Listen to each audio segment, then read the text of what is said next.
ANMR ನ್ಯೂಸ್ಗೆ ಸ್ವಾಗತ. 2028 election ಬಗ್ಗೆ ಮಾತಾಡ್ತಾ ಇದ್ದಾರೆ. ನಾವು ಮುಂದೆ ಬರ್ತಕ್ಕಂಥ ಸ್ಥಳೀಯ ಸಂಸ್ಥೆಗಳು, ತಾಲೂಕ್ ಪಂಚಾಯಿತಿ, ಜಿಲ್ಲಾ ಪಂಚಾಯಿತಿ, ಅದಾದ ನಂತರ ಗ್ರಾಮ ಪಂಚಾಯಿತಿ ಚುನಾವಣೆ, ಈ ಚುನಾವಣೆಗಳ ಬಗ್ಗೆ ನಾವು ಗಮನ ಕೊಡಬೇಕಾದಂಥದ್ದು ಬಹಳ ಮುಖ್ಯ. ಎರಡು ಚುನಾವಣೆಯಲ್ಲಿ ನಮಗೆ ಹಿನ್ನಡೆ ಆಗಿದೆ. ನಂತರ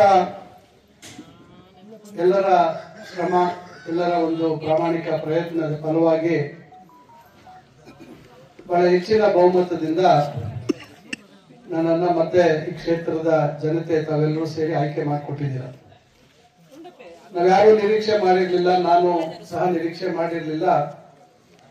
136 ಸ್ಥಾನ ಗೆದ್ದಂತ ಸಂದರ್ಭದಲ್ಲಿ ನಾನು ಸನ್ಮಾನ್ಯ ಮುಖ್ಯಮಂತ್ರಿಗಳಾಗಿರ್ತಕ್ಕಂಥ ಸಿದ್ದರಾಮಯ್ಯ ಸಾಹೇಬರು ಮತ್ತು ಡಿ ಕೆ ಶಿವಕುಮಾರ್ ಅವರು ಉಪಮುಖ್ಯಮಂತ್ರಿಗಳು, ಇವರ ಜೊತೆಯಲ್ಲಿ ಮಂತ್ರಿ ಆಗ್ತಕ್ಕಂಥ ಅವಕಾಶ ಬರ್ತದೆ ಅಂತ ನಾವು ನಿರೀಕ್ಷೆ ಮಾಡಿರಲಿಲ್ಲ. ಆದರೂ ಪಕ್ಷದ ನಾಯಕರು ಮತ್ತು ಮುಖ್ಯಮಂತ್ರಿಗಳು, ಉಪಮುಖ್ಯಮಂತ್ರಿಗಳು, ಸನ್ಮಾನ್ಯ ರಾಹುಲ್ ಗಾಂಧಿ ಅವರು, ಮಲ್ಲಿಕಾರ್ಜುನ್ ಖರ್ಗೆ ಸಾಹೇಬರು, ಉಸ್ತುವಾರಿ ಪ್ರಧಾನ ಕಾರ್ಯದರ್ಶಿಗಳಾಗಿರ್ತಕ್ಕಂಥ ರಣದೀಪ್ ಸಿಂಗ್ ಸುರ್ಜೇವಾಲಾ ಸಾಹೇಬರು, ಆತ್ಮೀಯ ಗೆಳೆಯರಾಗಿರ್ತಕ್ಕಂಥ ಅಭಿಷೇಕ್ ದತ್ ಅವರು, ಇವರೆಲ್ಲರ ಸಹಕಾರದಿಂದ ನಾನು ಮಂತ್ರಿ ಆಗ್ತಕ್ಕಂಥ ಅವಕಾಶ ಆಯಿತು. ನಮಗೆ ಗೊತ್ತಿದೆ, 2004ರಲ್ಲಿ ಇಲ್ಲಿ ಬಸ್ ಬೇಕು ಅಂತ ಹೇಳಿ ಇದೇ ರಮೇಶ್ ಸುಮಾರು ಸರಿ ನನ್ನ ಹಿಂದೆ ಸುತ್ತಾ ಇದ್ದ. ಬಹಳ ಹಾಳಾಗಿತ್ತು ಆಗ ಬಸ್ ಓಡಾಡೋಷ್ಟು ಮಾತ್ರಕ್ಕೆ ನಾವು ರೋಡನ್ನ ಸ್ವಲ್ಪ ಜಲ್ಲಿ ಹಾಕ್ಸಿ ಮಾಡುವಂತ ಕೆಲಸ ಮಾಡಿದ್ವಿ. ಇದು ಸುಮಾರಾಗಿತ್ತು ರೋಡ್. ಸುಮಾರು 2004 ಮತ್ತು 2008 ಅವಧಿಯಲ್ಲಿ ನಾನು ತಮ್ಮ ಗಮನಕ್ಕೆ ತರತಕ್ಕಂಥದ್ದು ಏನಂದ್ರೆ, ಈ ಪಂಚಾಯಿತಿಯಲ್ಲಿ ಎಷ್ಟು ರಸ್ತೆಗಳನ್ನ ನಾವು ಮಾಡಿದ್ವಿ ಅನ್ನೋಂಥ. ನಾನು ಶಾಸಕನಾಗಿ ಆಯ್ಕೆಯಾದ ಹೊಸದಲ್ಲಿ ನಮ್ಮ ತಂದೆಯವರ ಅವಧಿಯಲ್ಲಿ ನಬಾರ್ಡ್ ಯೋಜನೆಯಲ್ಲಿ ಕೊರ್ಕೋನ್ಪಲ್ಲಿ, ಗೋಚರಪಲ್ಲಿ ರಸ್ತೆ ಮಂಜೂರಾಗಿತ್ತು. ನಾನು ಶಾಸಕನಾದ್ಮೇಲೆ ಅದು ಪ್ರಾರಂಭ ಆಯಿತು. ಬೋರ್ಡ್ಗುಂಡ್ಲಪಲ್ಲಿಗೆ ಟಾರ್ ರಸ್ತೆ ಇರಲಿಲ್ಲ. ತುಮ್ಮಲ್ಪಲ್ಲಿಗೆ ಟಾರ್ ರಸ್ತೆ ಇರಲಿಲ್ಲ. ತಗೋಕೋಟೆಯಿಂದ, ಮನಿಗಾನಹಳ್ಳಿಯಿಂದ ಪೆದ್ದೂರಿಗೆ ಬರುವಂತದ್ದಕ್ಕೂ ಟಾರ್ ರಸ್ತೆ ಇರಲಿಲ್ಲ. ಈ ದಿಗುಕೋಟೆ, ಪಾತ್ಕೋಟೆ, ನೀಲಪಲ್ಲಿ ರೋಡ್ ಇದೊಂದಿತ್ತು. ವೇಂಪಲ್ಲಿಯಿಂದ ಪಾತ್ಕೋಟೆಗೆ ಬರುವಂತ ರಸ್ತೆ ಇರಲಿಲ್ಲ. ಇವ್ಯಾವ ರಸ್ತೆಗಳು ಈ ಕೊತ್ಪಲ್ಲಿಗೆ ರಸ್ತೆ ಇರಲಿಲ್ಲ. ಇವ್ಯಾವ ರಸ್ತೆಗಳಿರ್ಲಿಲ್ಲ. ಯಾವ್ದನ್ನ ಊರಿಸ್ಬಿಟ್ಟು ನಾನು ಕೋಟೆ, ಇವ್ಯಾವ ಕದರತ್ನಾಯಕೋಟೆಯಿಂದ ಶ್ರೀನಿವಾಸಪುರ ಗಡಿವರೆಗೂ ಇವೆಲ್ಲ ರಸ್ತೆಗಳನ್ನ ಕೊತ್ಪಲ್ಲಿಗೊಂದು ಮಾತ್ರ ನಾವು ಸ್ವಲ್ಪ ಮಟ್ಟಕ್ಕೆ ಜಲ್ಲಿ ಹಾಕ್ಸಿದ್ವಿ. ಅದಕ್ಕೆ ಅದು ಈ ಕಡೆ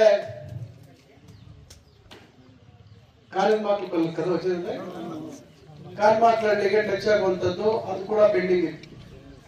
ಗೋಲ್ಗುಂಡ್ಲಹಳ್ಳಿಗೆ ರಸ್ತೆ ಮಾಡಿದ್ವಿ, ತುಮ್ಮಲ್ಪಲ್ಲಿಗೆ ರಸ್ತೆ ಮಾಡಿದ್ವಿ, ವೇಂಪಲ್ಲಿಯಿಂದ ಪಾತ್ಕೋಟೆಗೆ ರಸ್ತೆ ಮಾಡಿದ್ವಿ. ಇವೆಲ್ಲ ರಸ್ತೆಗಳು ನನ್ನ 8.5 ವರ್ಷಗಳ ಅವಧಿಯಲ್ಲಿ 2 ಬಾರಿ ಶಾಸಕನಾಗಿದ್ದಂತ ಸಂದರ್ಭದಲ್ಲಿ ನಾವು ಮಾಡುವಂತದ್ದು ಮಾಡಿದ್ವಿ, ಅನ್ಕೊಂಡ್ವಿ. ಅಷ್ಟೊಂದಿಗೆ ಚುನಾವಣೆಯಲ್ಲಿ ನಮ್ಗೆ ಹಿನ್ನಡೆ ಆಯ್ತು. ಪೆದ್ದೂರಿಂದ ಮುರಿಂಬಲ, ನಂದಿಗಾನಹಳ್ಳಿ, ಪೆದ್ದೂರು, ಕದ್ರಪ್ಪನಾಯನಕೋಟೆ ಅದು ರಸ್ತೆ ಬಹಳ ಉದ್ದದ ರಸ್ತೆಯನ್ನ ಅದನ್ನು ಕೂಡ ನಾವು ಮಾಡಿಸಿದ್ವಿ. ಈ ರೀತಿ ಈ ಪಂಚಾಯಿತಿಯಲ್ಲಿ ಮನಿಗಾನಹಳ್ಳಿ ರಸ್ತೆ ಕೂಡ ಮಾಡಿಸಿದ್ವಿ. ಮನಿಗಾನಹಳ್ಳಿ ರಸ್ತೆ ಬಹಳಷ್ಟು ಸಮಸ್ಯೆ ಆಯ್ತು. ನಮ್ಮವರೇ ಸುರೇಶ್ ಮತ್ತು ಅಲ್ಲಿ ಕೃಷ್ಣಾರೆಡ್ಡಿ, ಮನಿಗಾನಹಳ್ಳಿ ಕೃಷ್ಣಾರೆಡ್ಡಿ, ಅಶೋಕ್, ಇವರೆಲ್ಲ ನಾವು ಮಾಡ್ತೀವಿ ಅಂತ ಹೇಳಿ ನಾನು ಹೇಳಿದೆ. ಟಾರ್ ರಸ್ತೆ ಮಾಡೋದು ಸುಲಭ ಅಲ್ಲಪ್ಪ ಅಂದ್ರೆ ನಾವು ಮಾಡ್ತೀವಿ ಅಂತ ಹೇಳಿ ಸುಮಾರು ಅದೊಂದು 8 ತಿಂಗಳು 10 ತಿಂಗಳು ನಮ್ಗೆ ಹಿಂಸೆ ಕೊಟ್ಟರು. ಇವೆಲ್ಲ ಈ ರೀತಿ ಇದ್ದಾಗ ಆ ರಸ್ತೆಗಳೆಲ್ಲ ಮತ್ತೆ ನಾವು ಪೆದ್ದೂರವರೆಗೂ ಬರುವಂತದ್ದು ಮಾಡಿದ್ವಿ. ಸುಮಾರು ಎಲ್ಲಾ ಗ್ರಾಮಗಳಲ್ಲಿ ಸಿಮೆಂಟ್ ರಸ್ತೆಗಳನ್ನ ಮಾಡಿಸುವಂತ ಕೆಲಸ ಮಾಡಿದ್ವಿ. ದೊಡ್ಡ ಮಟ್ಟದಲ್ಲಿ ಸಿಮೆಂಟ್ ರಸ್ತೆಗಳನ್ನ ನಾನು ಮಾಡಿಸಿದ್ದೆ. ಇದು ಈ ಪಂಚಾಯಿತಿಗೆ ಸೀಮಿತವಾಗಿ ಇತ್ತು, ಕೋಲಾರ ಜಿಲ್ಲೆ ಇತ್ತು. ಆ ಸಂದರ್ಭದಲ್ಲಿ ನಾನೇ ರಮೇಶ್ನ ಕರ್ಕೊಂಡು ಹೋದೆ. ಕೋಲಾರ ಡಿಪೋ ಮ್ಯಾನೇಜರ್ ಹತ್ರ, ಅಲ್ಲಿ ನಮ್ಮ ಡಿವಿಷನಲ್ ಕಂಟ್ರೋಲರ್ KSRTC ಕೋಲಾರ ಅವ್ರ ಹತ್ರ ಮಾತಾಡಿ ಬಸ್ ಕೂಡ ಅವತ್ತು ಹಾಕ್ಸ್ಕೊಟ್ರಿಪ್ಪ. ಇಲ್ಲೇ ಪೂಜೆಗೆ ಬಂದಿದ್ವಿ, ನಾನೇ ಪೂಜೆಗೆ ಬಂದಿದ್ದೆ. ಇವೆಲ್ಲ ರಸ್ತೆಗಳಾಯ್ತು. ನೀಲಪಲ್ಲಿ ರಸ್ತೆ ಹಾಳಾಗಿತ್ತು.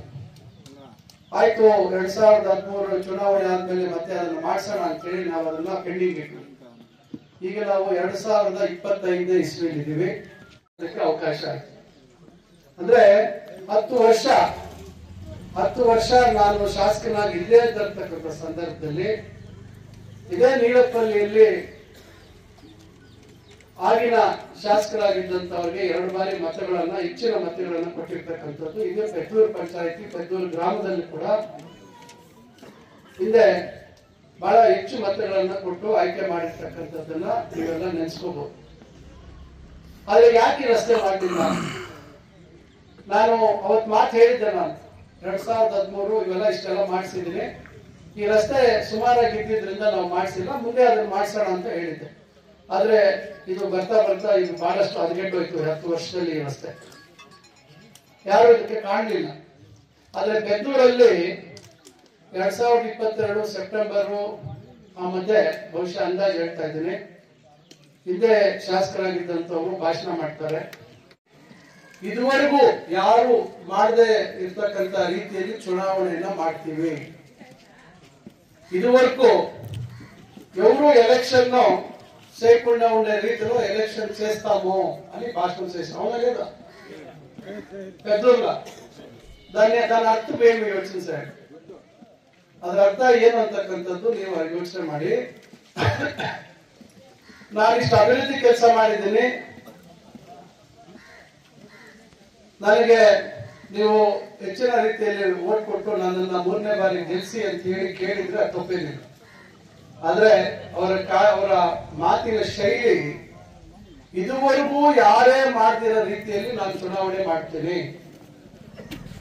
ಈ ಎದುರುಗಡೆ ಈ ಮೋರಿ ಇದೆ, ಈ ಮೋರಿದು ಒಂದು ದೊಡ್ಡ ಕಥೆ ಇದೆ. ಮುಂದಪ್ಪ, ಈ ಮೋರಿದು ದೊಡ್ಡ ಕಥೆ ಇದೆ. ಯಾಕಂದ್ರೆ ಏನೆಲ್ಲ ಇಲ್ಲಾಗಿದೆ ಎಲ್ಲ ಮಾಹಿತಿ ನನ್ನ ಹತ್ರ ಇದೆ. ಇವತ್ತು ನಮ್ಮ ಹಿರಿಯರಾಗಿರ್ತಕ್ಕಂಥ ನೀಲಪಲ್ಲಿ ನಾರಾಯಣ ರೆಡ್ಡಿ ಅವರು ಇಲ್ಲ. ನನ್ನ ಚುನಾವಣೆ ಸಂದರ್ಭದಲ್ಲಿ ಇದ್ರು, ನಾನು ಅವ್ರ ಮನೆಯಲ್ಲಿ ನಾನು ಮಾತಾಡ್ಕೊಂಡು ಮಾಡಿ. ಅವರೆಲ್ಲ ಹಿರಿಯರು ಈ ಊರಿನಲ್ಲಿ ಬಹಳಷ್ಟು ಜವಾಬ್ದಾರಿಯುತವಾಗಿ ಅವರೆಲ್ಲ ನಡ್ಕೊಂಡು ಬಂದಿದ್ದಾರೆ. ಆದ್ರೆ ಏನು ಅಭಿವೃದ್ಧಿ ಆಗದೆ ಇದ್ರೂ ಸಹ ಓಟ್ ಸಿಗತ್ತೆ ಈ ತಾಲೂಕಿನಲ್ಲಿ ಅಂತಕ್ಕಂಥ ಒಂದು ಮನಸ್ಥಿತಿಗೆ ಅವರು ಬಂದಿದ್ರು. ಇವತ್ತು ನಾನು ತಮ್ಗೆ ಹೇಳ್ತಾ ಇರ್ತಕ್ಕಂಥದ್ದು, ನಾವು ಅಷ್ಟು ಮುಂದೆ ಹೋಗಿ ಮಾತಾಡುವಂತ ಅವಶ್ಯಕತೆ ಇಲ್ಲ. ನಮ್ಮ ಮುಂದೆ ಈಗ ತಕ್ಷಣ ಬರ್ತಕ್ಕಂಥದ್ದು ಜಿಲ್ಲಾ ಪಂಚಾಯತಿ, ತಾಲೂಕ್ ಪಂಚಾಯತಿ ಚುನಾವಣೆ, ಗ್ರಾಮ ಪಂಚಾಯತಿ ಚುನಾವಣೆ ಮತ್ತು ಬೇರೆ APMC ಮತ್ತೊಂದು ಚುನಾವಣೆಗಳು ಬಂದಾಗ ಅದನ್ನ ಮಾಡುವಂತ ಜವಾಬ್ದಾರಿ ನಮಗಿನ್ನ 3 ವರ್ಷ 4 ತಿಂಗಳು ಸಮಯ ಇದೆ. ಅಷ್ಟೊಳಗೆ ನಾವು ಏನ್ ಅಭಿವೃದ್ಧಿ ಕೆಲಸ ಮಾಡ್ತೀವಿ, ಯಾವ ರೀತಿ ಈ ಕ್ಷೇತ್ರದ ಜನರ ಸಹಕಾರ ಬೆಂಬಲಕ್ಕೆ ಅವರ ಋಣ ತೀರಿಸತಕ್ಕಂಥದ್ದಕ್ಕೆ ಈ ಕ್ಷೇತ್ರದಲ್ಲಿ ಇರ್ತಕ್ಕಂಥ ಬಡ ನಿರುದ್ಯೋಗಿ ಯುವಕರಿಗೆ ಉದ್ಯೋಗ ಕೊಡಿಸ್ತಕ್ಕಂಥ ಒಂದು ಪ್ರಯತ್ನಗಳಾಗ್ತವೆ. ಮತ್ತು ಮೂಲಭೂತವಾಗಿ ಸಂಪರ್ಕ ರಸ್ತೆಗಳು. ನನ್ನ ಅಂದಾಜು ಈಗ ನಮ್ಮ ವಿಧಾನಸಭಾ ಕ್ಷೇತ್ರದಲ್ಲಿ 200 ಕಿಲೋಮೀಟರ್ಗಿಂತ ಹೆಚ್ಚು ಇವತ್ತು ಗ್ರಾಮೀಣ ರಸ್ತೆಗಳ ಪರಿಸ್ಥಿತಿ ಬಹಳ ಕೆಟ್ಟದಾಗಿದೆ. ನಮ್ಮ ಸರ್ಕಾರ ಬಂದ ನಂತರ ನಮ್ಮ ಮುಖ್ಯಮಂತ್ರಿಗಳು ಜವಾಬ್ದಾರಿಯನ್ನು ವಹಿಸಿಕೊಂಡ ಮೇಲೆ 5 ಗ್ಯಾರಂಟಿಗಳನ್ನ ನಾವು ಜಾರಿ ಮಾಡಿದ್ದೀವಿ. 5 ಗ್ಯಾರಂಟಿ ఇచ్చి నమ్మలేదమ్మా? దుడ్డు వస్తా ఉందా లేదా? 2000 రాలేదా? ఎన్ని నెలలు రాలేదు? 1 నెల రాలేదా? 2 నెలలు రాలేదా? ఒట్టుగా వస్తుంది కదా, 2 నెలలు లేట్గా అయినా వస్తుంది కదా. ఏమన్నా కొనుక్కొని ఇస్తారా? లేదు కదా. 1 నెల ఇచ్చే బదులు 2 నెలలకు ఒకసారి ఇస్తారు, లేదా 3 నెలలకు ఒకసారి ఒకేసారి 6,000 ఇస్తారు. ఇస్తారు లేదమ్మా? భీమ్ దుడ్లు అకౌంట్ లో పడతా ఉందా? అయినా బస్ లో ఫ్రీగా పడతా ఉండరా? మగవాళ్ళన్నా సకాలకు చేయి పెట్టాల, ఆడవాళ్ళు ఏమన్నా పెట్టేదా? కరెంట్ బిల్ కడతా ఉన్నారా? ఇవన్నీ అనుకూలమే కదా మనకి, ఇవన్నీ ఆడమ్మా అనుకూలమే కదమ్మా. ಉಸಿರೇ ಹಾಕ್ಬೋದಿಲ್ಲ. ಚೇಳೂರು ರಸ್ತೆಗೆ ಸುಮಾರು 10 ಕೋಟಿ, 15 ಕೋಟಿ ಬಾಗೇಪಲ್ಲಿ ರಸ್ತೆಗೆ ಇವೆಲ್ಲ ಕೆಲಸಗಳು ಆಗ್ತಾ ಇದಾವೆ. ವಿಶೇಷ ಅನುದಾನ ಅಂತ ಹೇಳಿ 25 ಕೋಟಿ ಕೊಟ್ಟರು. ನಾನು ప్రతి పంచాయతీకి 5-5 కోటి రూపాయలు ఇచ్చినాను. యావి చాలా పాడైతే రోడ్లు మొదలు దాన్ని చేయాలని చెప్పి సుమారు ఒక ఏడాది వెనకే మాకు ఇచ్చి ఆపద్దే నేను నీళ్ళపల్లి రోడ్డు తీసుకోవాలని చేస్తుంది. మధ్యలో ఎంపీ ఎలక్షన్ వచ్చా ఓ 3 నెలలు దాంట్లో గడిచిపోయాయి. తర్వాత ఈ ఎస్టిమేట్ అంతా చేసి వాళ్ళకి ఇస్తే వాళ్ళు ఎవరో పెద్ద మనిషి ఆయన కొడుక్కి కాంట్రాక్ట్ ఇవ్వాలని చెప్పి అదేమో కొత్త రకంగా చేస్తాను రోడ్ అని చెప్పి ఆయన కొడుకుదేమో ఫ్యాక్టరీ ఉందంటే ఆ ఫ్యాక్టరీలో తీసుకోవాలని ఆయన అట్లే చేయాల రోడ్ అని చెప్పి నేను అట్లా చేస్తే ఊసిపోతుంది రోడ్. ఇక్కడ ఏమి రోడే లేదు, తీర్మానంగా రోడ్ లేదు. తీర్మానంగా రోడ్ లేనప్పుడు వాళ్ళు చెప్తా ఉండే పద్ధతిలో చేసే అయ్యలేదు అని చెప్పినా వాళ్ళు ఇనలేదు. తిరగా వాళ్ళని ఇంకా పీక్కొని ఇంకొక డిపార్ట్మెంట్కి ఇస్తుంది. ఆ డిపార్ట్మెంట్ వాళ్ళు తిరగా కొత్తగా ఎస్టిమేట్లు చేశారు. ఇవన్నీ ఒకటికొకటి పడి మనంతా కాంట్రాక్ట్ టెండర్ పిలిచి ఒక సతి కాలే, తిరిగి ఇంకొక సతి పిలిచి అంతా రెడీ అయినా తిరిగి ఇంకేదో కండిషన్ పెట్టి చాలా ఉత్తర సమస్యలు అయిపోయాయి. ఈ సమస్యలంతా పరిహరించుకొని ఎలాంటే నేను దగ్గర 10-11 నెలలకే చెప్పింటి మన ఈ భాగంలో ఉండే నాయకులందరికీ చెప్పింటి ఈ రోడ్ వేయించినాను, నీళ్ళపల్లి రోడ్ వేయించినానని. ఇప్పుడు మీకు తెలుసు పెద్దూరు ఇంకా వచ్చే రోడ్డు నేనే వేయించింది, కానీ ఇప్పుడు అది కొంచెం మిగిలిపోయింది. మేము దీంట్లో చేర్పించింది, జిల్లా పంచాయతీ ఇంజనీరు దీన్ని చేర్పించుకోండి. కానీ ఇంకొక ఏజెన్సీకి ఇచ్చినప్పుడు వాళ్ళు దాంట్లో చేసి పెట్టేసినారు. ఇప్పుడు అదొక 300 మీటర్లు పెండింగ్ అవుతుంది. దాన్ని నెక్స్ట్ ఎట్లా చేయాలో చూడాలా కావాలా. ఇప్పుడు ఇది అయితా ఉంది 3,53,00,000. ఎంత? 3,53,00,000. చూడండి నీళ్ళపల్లి గ్రామానికి ఎంత దుడ్డిస్తాడు. మీరు పారాడే సలీజ్ గా చింతామణికి వచ్చే కాదు మీకు చేస్తా ఉండేదే. శ్రీనివాసపురానికి వెళ్ళిపోయే, శ్రీనివాసపురానికి పోతారా చింతామణికి వస్తారా? గౌన్పల్లి, అదే గౌన్పల్లికి పోయే అనుకూలం చేస్తా ఉన్నాం. సత్కే నీకు కొంచెం కట్టించారు చూడండి ఫస్ట్. ఇది ఒకటి ఉంది. ఇప్పుడు పెద్దూరు రోడ్ కూడా చాలా పాడైంది. పెద్దూరు అంటే నందిగానపల్లి పత్రిక వచ్చి కదరత్ నాయనకోట వరకు రోడ్ కూడా అది ఇది. ఇప్పుడు ఆడాడ మధ్యలో మురుకుమలాల 90 లక్షలు, పెద్దకరపల్లి కొంచెం పని, నందిగానపల్లి లిమిట్స్ లో కొంచెము, నందిగానపల్లి ఉంది కదా లేదు దీంట్లో ముద్దుపల్లి లిమిట్స్ లో, దిగుపల్లి లిమిట్స్, పెద్దూరు లిమిట్స్, ఇంత దీనిలో 90 లక్షలది 4 ఐటంలో పూజ చేసినాము. ఒక పక్కనిక చేస్తా ఉన్నాం. ఇది ఇడిసి సుమారు ఇంకా 8 కిలోమీటర్లకి 8 కోట్ల రూపాయలు అడిగినాను నేను. అది ఇంకా నెక్స్ట్ దాన్ని వేపిస్తాము. అది కదరప్రాయన్ కోట రోడ్ అంతా బాగా చెడిపోయింది, బాగా పాడైంది అని చెప్తా ఉన్నాను. దాని ఇంకా ఇది ఒకటి ఉంది. దిగుకాటుకు పోయే పక్కలు ఇంకా మలిగానపల్లికి వచ్చే పక్క ఆడ మోరీది ఒక సమస్య ఉంది. ఆ రోడ్డు కొంచెం ఆడాడ ఇదైంది. ఇప్పుడు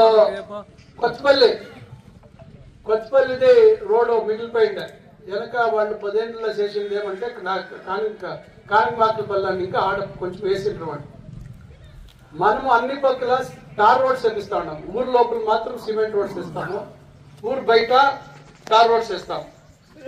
కారణం ఇంతే, 1 కిలోమీటర్ టార్ రోడ్ చేయాలంటే 3.25 మీటర్ అగలము చేయాలంటే దగ్గర 65 లక్షలు అవుతుంది. అదే సిమెంట్ రోడ్ 1 కిలోమీటర్ చేయాలంటే 1,80 లక్షల పైన అవుతుంది. ఏమన్నా గుంతు పడితే టార్ రోడ్ ప్యాచ్ చేసుకోవచ్చు. సిమెంట్ రోడ్ గుంతు పడితే ఏం వేసుకుంటారు? సిమెంట్ ఏమన్నా వేస్తే ఉంటుందా? పాపం వెనకుండేది ఎమ్మెల్యే అది ఎవరికి అనుకూలం చేయాలనుకున్నా తెలియదు. ఎలా అంటే చెప్పు కదా, ఇది వరకు ఎవరు ఎలక్షన్ చేసిండే అట్లా చేస్తామని. ఆ కారణానికి ఎక్కడ చూసినా సిమెంట్ రోడ్ 10 కిలోమీటర్లు అయ్యే పక్క 3 కిలోమీటర్లు అవుతా ఉంది. ఏం ప్రైవేట్ మెథడ్? ఆ రోడ్లు రాండి, ఆ సిమెంట్ రోడ్లు కొన్ని స్టేషన్ చూపిస్తాం.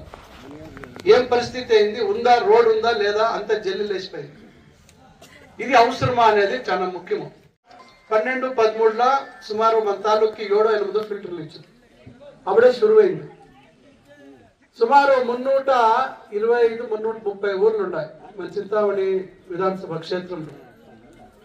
నేను మొన్న జవాబుదారీ తీసుకున్నప్పుడు పత్తా వేస్తే 10 ఏళ్ళలో అదేమో దావులపయ్య దాసయ్య అని చెప్పి ఏమో మాట చెప్పినారు. మొన్న ఈ దావులపయ్య దాసయ్య బెంగళూరు ఇంకా వచ్చి చింతామణికి 2 సతీలు ఎమ్మెల్యే అయ్యి ఎన్నెప్ప అయిందంటే 60 కూడా అయింది. అది కూడా గవర్నమెంట్ వెనక సిద్ధరామయ్య సాహెబ్ గవర్నమెంట్ ఉన్నప్పుడు అయినప్పుడు ఇస్తే ఇంక వాళ్ళు ఎవరో 1-2 కంపెనీల వాళ్ళు ఎవరో కొన్ని స్టేషన్లు ఇస్తే ఇంకేమో. ఇప్పుడు మేము ఒక ఏడాది 7-8 నెలల్లో ఇప్పుడు అప్పుడే సుమారు 35 ఫిల్టర్లు వేయించినాం. ఇంకా సుమారు 220 కన్నా ఎక్కువ ఫిల్టర్లు వేయాలి. 220 కన్నా ఎక్కువ ఊర్లో ఫిల్టర్లు వేయాలి. ఇప్పుడు మీ ఊర్లో కూడా ఫిల్టర్ వేస్తా ఉన్నాము. ఇంకా మీ పంచాయతీలో ఇంకా చాలా ఊర్లో ఫిల్టర్లు వేయాలా, చాలా ఊర్లో వేయాలా. ఇవన్నీ నేను వేరే ప్రయత్నాలు చేస్తా ఉన్నాము. వేరే కంపెనీల ముఖాంతరంగా చేయాలని చెప్పి చేస్తా ఉన్నాము. ఎక్కడెక్కడ అవకాశం 75 ఏళ్ళు నిండిందే ఒక మంచి వ్యవస్థ చేయాలని చెప్పి మన బిడ్డలో డిగ్రీ చదివే ఆడబిడ్డల కాలేజీకి సుమారు 22 కోట్లు ఇప్పించినాను. వరకు ఇప్పుడు పని శురువైతుంది. జాగా లేదు అంటే పక్కల కరెంట్ ఆఫీస్ జాగా 1 ఎకరా మొత్త 1.5 కోటి రూపాయలకి ఇప్పించినాను. సుమారు 40-50 కోట్లు విలువ పడేట్ల జాగా టౌన్ లో దానికి ఆనుకొని ఉండే జాగానే ఇచ్చినాం. అది పని అయినప్పుడు మీరు చూడండి. పక్కల ఇచ్చినాం. ఇవన్నీ ఒకటే ఇప్పుడు శురువైపోతాయి పనులన్నీ. కొన్ని శురువైందా ఇంకా అవుతాయి. ఇవన్నీ ఎలా సాధ్యమైంది అంటే మీరందరూ నాకు మంచి అవకాశం ఇస్తారు. ఇప్పుడు మంచి గెలిపించే అదే టైంకి మన సర్కారం వచ్చా, నాకు మంత్రి అయ్యే అవకాశం వచ్చా. ఈ మధ్యలో అవకాశం వచ్చిన దానికి అభివృద్ధి పనులు చేసేదానికి సాధ్యమవుతాం. చెక్ డ్యామ్లు చేస్తా ఉన్నాం. మనంతా సుమారు అటల్ భూజల దీంట్లో చెక్ డ్యామ్ కూడా మన మణిగానపల్లి దగ్గర కూడా ఒక చెక్ డ్యామ్ అయింది. ఇట్లా అర్థం ఉంటుంది. ఇదివరకు ఎవరు చేయని రీతిలో ఎలక్షన్ చేస్తామంటే ఏమనుకుంటారు జనాలు, ఏమనుకుంటారు? ఈ కొంత రాజకీయంలో దుడ్డు కొంచెం ఎక్కువగా పారాడుతా ఉంది. కానీ దుడ్డుకే అందరూ మారిపోతారు, దుడ్డుకే ప్రాధాన్యత ఇస్తారు అనేది కూడా అది ఎంత మట్టుకే సరి అనేది కూడా మనం యోచించాలి.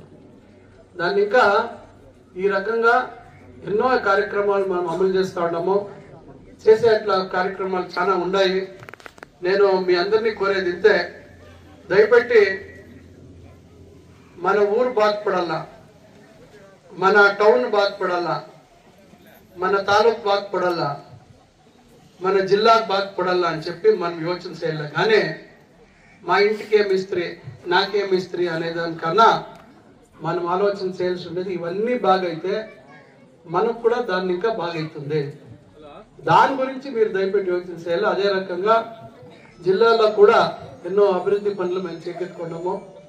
షిడ్లఘట్ తాలూకులో మన రేషంగూడు మార్కెట్, హైటెక్ మార్కెట్ సుమారు 200 కోట్లలో దాన్ని స్థాపన చేయాలని చెప్పి సద్యలో ఇంకొక 1 నెల అయినాక మన ముఖ్యమంత్రి గారితో పిలిచి ఆడ దానికి శంకుస్థాపన చేస్తాము.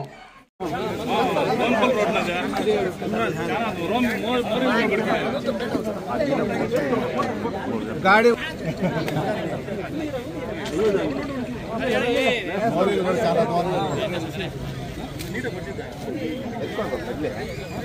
ರೋಡ್ ಮೂಲಕ ನೀಲಪಲ್ಲಿಯ ಗಡಿಯವರೆಗೆ ರಸ್ತೆ ನಿರ್ಮಾಣ ಕಾಮಗಾರಿಗೆ ಹಾಗೂ ನೀಲಪಲ್ಲಿ ಗ್ರಾಮದಲ್ಲಿ ಶುದ್ಧ ಕುಡಿಯುವ ನೀರಿನ ಘಟಕಕ್ಕೆ ಗುದ್ದಿಲಿ ಪೂಜೆಯನ್ನು ನೆರವೇರಿಸಿ ಈ ವೇದಿಕೆ ಮುಖಾಂತರ ಸರ್ವರಿಗೂ ಸನ್ಮಾನಗಳನ್ನು ಉಂಟು ಮಾಡುವಂತೆ ಆ ದೇವರಲ್ಲಿ ಪ್ರಾರ್ಥಿಸಿದಂತ ನಮ್ಮ ನಿಮ್ಮೆಲ್ಲರ ಅಭಿಮಾನದ ಅಕ್ಕರೆಯ ಮಂತ್ರಿವರಿರುವಂತಹ doctor M C Sudhakar sir ಅವರಿಗೆ ಹೃದಯಪೂರ್ವಕ ಧನ್ಯವಾದಗಳನ್ನು ಅರ್ಪಿಸ್ತಾ